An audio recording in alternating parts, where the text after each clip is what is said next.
अग्निपथ योजना के तहत सेना में भर्ती होने वाले युवाओं के लिए 4 साल की सेवा के बाद सीएपीएफ और असम राइफल्स के 10% आरक्षण रखा जाएगा। अग्निपथ के खिलाफ जारी विरोध प्रदर्शन के बीच गृह मंत्रालय ने शनिवार को यह बड़ा ऐलान किया है। इसके साथ ही अर्धसैनिक बल और असम राइफल्स में भर्ती के लिए अग्निवीरों की तय ऊपरी सीमा को 3 साल तक की छूट दी जाएगी। गृह मंत्री के कार्यालय ने ट्वीट किया, गृह मंत्रालय की सीआरपीएफ और असम राइफल्स की भर्ती के लिए 10% रिक्तियां अग्निवीरों के लिए आरक्षित रखने का फैसला किया है। गृह मंत्रालय ने सीएपीएफ और असम राइफल्स की भर्ती के लिए अग्निवीरों की आयु सीमा को छूट देने की भी घोषणा की है।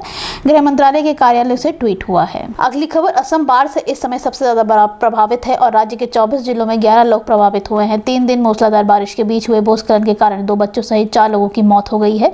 इसके बाद बाढ़ व अन्य वर्षा जनित हादसों में अब तक मृतकों की संख्या 46 हो गई है।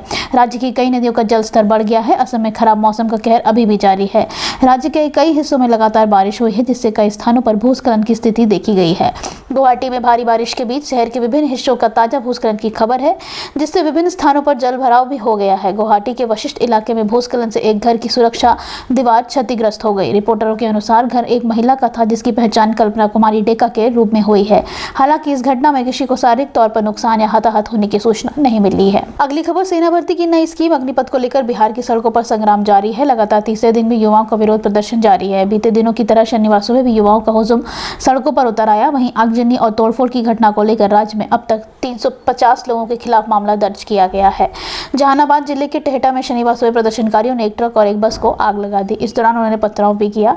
घटना की सूचना पाकर मौके पर पुलिस बल पहुंच गया। प्रदर्शनकारियों की ओर से आगजनी और पथराव की खबर पाकर जहानाबाद के जिला अधिकारी और पुलिस अधीक्षक भी मौके पर पहुंच गए। अगली खबर, प्रधानमंत्री नरेंद्र मोदी की मां हीराबेन की आयु 100 वर्ष की हो गई है। मां के 100वें जन्मदिन के मौके पर प्रधानमंत्री मोदी गृह राज्य गुजरात के दौरे पर है। मां की आयु के 100 वर्ष पूरे होने पर प्रधानमंत्री ने गांधीनगर पहुंचकर उनका आशीर्वाद दिया। इसके साथ ही उन्होंने अपने मां के पैर पखारे और गिफ्ट में शॉल भी दी। वहीं मां हीराबेन ने मिठाई खिलाई। प्रधानमंत्री मोदी ने अपनी मां को समर्पित एक ब्लॉग में भी लिखा। प्रधानमंत्री ने ब्लॉग में लिखा, मेरी मां जितनी सामान्य उतनी ही असाधारण है, ठीक वैसे ही जैसे हर मां होती है। उन्होंने कहा, एक बार मैं एकता यात्रा के वाशीनगर लाल चौक पर तिरंगा फहराकर लौटा था तो अहमदाबाद में हुए नागरिक सम्मान कार्यक्रम में मां ने मंच पर आकर मेरा टीका किया था। अगली खबर, भारत में कोरोना वायरस की रफ्तार दिन पर दिन बढ़ती चली जा रही है। देश में पिछले 24 घंटों में 13,216 नए मामले दर्ज किए गए हैं। शुक्रवार की तुलना 2.9% अधिक है। देश में अब तक कुल मामलों की संख्या बढ़कर 4,32,48,739 हो गई है। कोरोना के सबसे ज्यादा मामलों में महाराष्ट्र सबसे आगे है। यहाँ 4,165 मामले आए हैं। इसके बाद केरल में 3,162, दिल्ली में 1,769, हरियाणा में 669, कर्नाटक में 634 केस सामने आए हैं। पिछले 24 घंटों में कुल 5,19,903 सैंपल टेस्ट किए गए हैं। अगली खबर, केंद्र सरकार की अग्निपथ योजना को लेकर देश में हंगामे मचा हुआ दिखाई दे रहा है। दिल्ली से लेकर हरियाणा, बंगाल, तेलंगाना समेत कई राज्यों में इस योजना का विरोध प्रदर्शन हो रहा है। वहीं इस स्कीम को लेकर राजनीति भी पूरी तरह से गर्म है। कांग्रेस नेता राहुल गांधी ने केंद्र सरकार पर हमला बोलते हुए कहा कि जिस तरह कृषि कानून को वापस लेना पड़ा था, उसी तरह अग्निपथ योजना को भी वापस लेना पड़ेगा। राहुल गांधी ने ट्वीट कर कहा, 8 सालों से लगातार भाजपा सरकार ने जय जवान जय किसान के मूल्यों का अपमान किया है। मैंने पहले भी कहा था कि प्रधानमंत्री जी जो काले कृषि कानून को वापस लेने वो पड़ेगा, ठीक उसी तरह माफी वीर बनकर देश में युवाओं की बात माननी पड़ेगी और अग्निपथ को वापस लेना पड़ेगा। अगली खबर, जम्मू कश्मीर में आतंकियों ने एक और हत्या का अंजाम दिया है। इस बार पुलवामा में एक सब इंस्पेक्टर को गोली मारकर हत्या कर दी गई। आतंकियों ने घर में घुसकर इस हत्याकांड को अंजाम दिया। सब इंस्पेक्टर फारूक अहमद मीर की आतंकियों ने निशाना बनाया, जो घर पर मौजूद थे। बताया गया कि घर ने उनका अपहरण कर पास के खेत में ले जाकर उनकी गोली मार दी गई। 2 से 3 आतंकियों ने इस घटनाक्रम को अंजाम दिया है।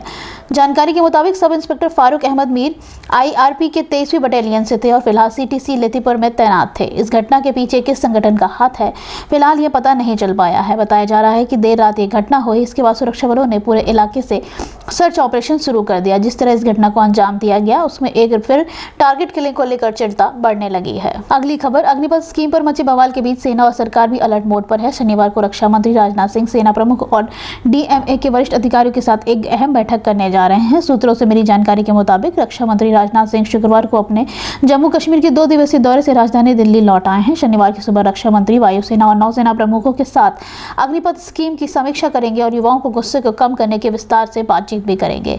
जानकारी के मुताबिक थल सेना प्रमुख जनरल मनोज पांडे शनिवार को वायुसेना की पासिंग आउट परेड के रिव्यू के लिए हैदराबाद के करीब डूडीगल में मौजूद रहेंगे। ऐसे में माना जा रहा है कि रक्षा मंत्री के साथ बैठक में सह सेना प्रमुख मौजूद रहेंगे। इसके अलावा डिपार्टमेंट ऑफ मिलिट्री अफेयर्स के वरिष्ठ अधिकारी भी बैठक में मौजूद रहेंगे। अगली खबर, अफगानिस्तान की राजधानी में गुरुद्वारे के अंदर इस्लामिक स्टेट के आतंकवादियों ने अंधाधुंध फायरिंग की, जिसमें एक सुरक्षाकर्मी की मौत हो गई है। 2 लोगों को अस्पताल ले जाया गया है।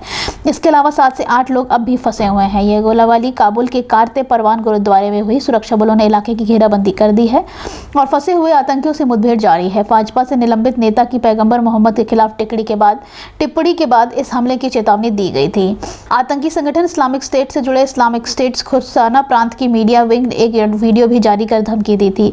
इसमें कहा था कि 2020 के गुरुद्वारे हमले को दोहराया जाएगा। वीडियो में भारतीय समाचार टेलीविजन के साथ रक्षा मंत्री मुल्ला याकूब के इंटरव्यू और अफगानिस्तान में भारतीय प्रभारी के साथ वित्त मंत्री अमीर मुताकी की बैठक को लेकर भी तालिबान की आलोचना की गई है। आखिरी खबर, देश भर में केंद्र सरकार द्वारा लाई गई भारतीय सेना पथ के लिए अग्निपथ योजना को लेकर भारी विरोध प्रदर्शन जारी है। उत्तर प्रदेश में योजना के खिलाफ गुरुवार को छात्रों का उग्र प्रदर्शन अभी तक जारी है।